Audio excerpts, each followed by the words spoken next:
Let's discuss conscripting government officials. The entire fucking government. I ain't got time to go through everybody's fucking life and figure out who has weird, nasty friends and who's into weird, nasty shit and who's gonna fuck up everybody's life. No. We're gonna randomly conscript everybody. And you would do your sort of service, get VA benefits. Isn't gonna be fame, isn't gonna be glory, it's gonna be a job. I don't know about you, but every job I've ever shown up to, I show up to it and I do it the way I'm taught to do it. And then I go home. That's it. I don't show up to the job and do things my way. Because that's not how you do the job. Okay? Even McDonald's. You cook the burger a certain way, you put the burger on the patty, on the bun, whatever. I've never done that, but yeah. I have enough work experience to know that. Most of these motherfuckers up there in the office never had a job in their life. The only job they had before this was sucking dick under a table after university. So,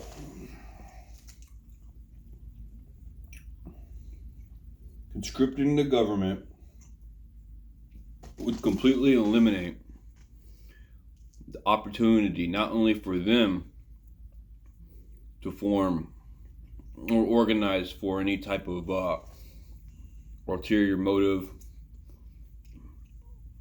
or anything like that, but for an outside government with bad intentions. Just be quiet. It happens. To infiltrate. On top of that, it breaks up the demographics. Everybody gets an equal opportunity. So in order to do that, you have to give people a real education. So that would be law, governance, science, math, reading, writing, of course. And it would have to be instilled and taught since the beginning of their education. Kindergarten, Starburst. So, what do you want? Do you really need some asshole up there in the big seat telling you what to do with your life? Do you really want somebody to give you a fucking social score? In America, social score is called reputation. Okay? I'm pretty sure in China, people in the hood are going to be robbing people for their social credit soon. Okay? Sorry, but there's enough factors in the world to limit me as it is. Why do I need more? There's nothing productive about what they're doing with that social credit thing. And quite frankly, I feel if somebody wants to drink themselves to death or anything like that, as long as they're not hurting anybody, that's fine. Nobody cares how high you are on dope until you start stealing their shit. There you go. So, conscripting the government would enable us to be in control of the government. It's that simple. It's really that simple. And if you look at the state of society, it's not just that these people have never held a job. They're completely incompetent. They have no skill sets whatsoever. Organization, they're supposed to be fulfilling the needs of people. I've personally lived on. I lived at the VOC, or the VOA, Veterans of America, on Wall Street, Skid Row, LA. Yeah, they just let those people sit there and suffer. You know, you want to really talk about fucked up? Fucked up is getting somebody infected with a disease that makes them depend on you for the substance that perpetuates that disease. We don't respect drug dealing. Not the manner it's done these days at all, actually. You see oppressors Okay? Skid Row's that's not just a clusterfuck, dude. That's bad.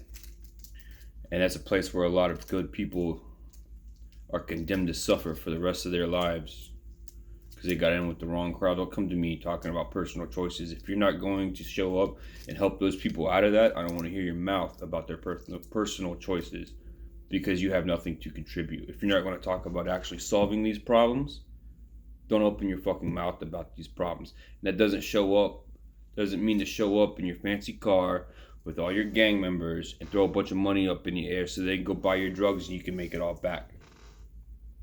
It's a publicity stunt. I was there. So, conscripting the government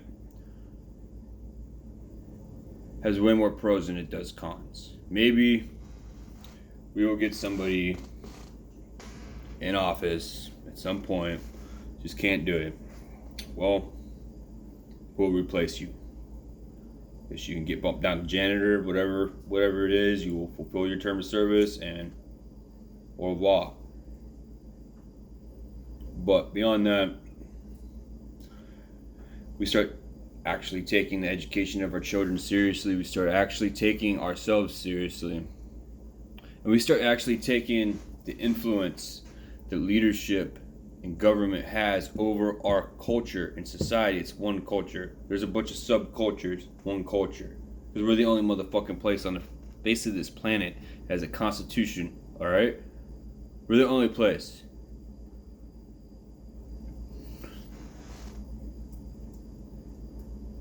A lot of things happen in this country, and a lot of it is engendered through indoctrination and polarization and all that stuff. I hate racists, dude. They're so ignorant, and they rely on that. None of those motherfuckers want to end racism. They just want to use it when it benefits them. Okay? That's why there's nothing, you're not getting the things that you were promised. Because you were being used. And that's the people we don't need around. I'd rather have somebody that has been on the streets, seen these things in real life, understands why these things are happening, sees the things that need to be done, and has the intestinal fortitude to do it in office, than somebody who has a bunch of people he needs to keep happy so he can keep his career going.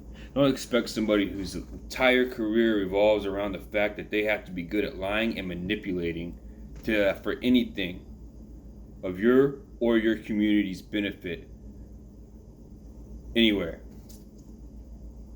Alright? I mean, look at sales. This is what this is, because I've done sales. I did door-to-door sales. I did Kirby. I'm not a sales guy. I'm not that guy. I don't get off on talking you into buying something from me. All right? But I was educated in those tactics. All right? The art of the deal, dude. And you know what? It's real, because when I move in next to you and tap you on your shoulder, I'm just moving into your space. I'm breaking down boundaries and getting personable with you. Sales is described as a short-term relationship with a goal in mind. All right? And that's what they have with you, if you would call it that, because they are so far removed above you and so far gone. If you look at the cost of living in Seattle, one of the most expensive cities in this country, the median income is $49,500. I don't remember the exact number. In order to live comfortably in Seattle, you have to make $62,000 to $79,000 a year. I don't run up the cost of living. I don't raise the prices of rent. I don't raise the taxes. I'm not in control of any of those things. Those numbers reflect directly to the homeless population in Seattle. And the same thing is in LA, especially in the downtown area, or, it's not a cheap place to live. So,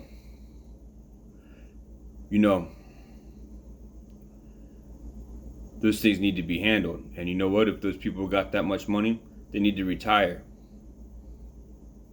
And we'll take over the tenancy. boycott rent. That's how you do capitalism. If they can't do good business, they ain't doing any business. They can leave. Okay? Because technically what you're actually looking at, as far as the living conditions, like the housing and everything like that, really we are already in a basically socialist. Okay, shelter, natural human right. Resources, natural human right. Self-preservation, natural human right. All three of those things are monopolized by either corporations in Western society or by government agencies in Eastern society. There's no difference, man. There's no right or left. You're either free or oppressed. It goes anarchism, constitutional republic, democracy, demagoguery, socialism, communism, shit, fuck. Okay? It's not like this. It's like this. It's like the hierarchy of needs in psychology. Okay? If constitutional republics are self-actualization, anarchism is transcendence.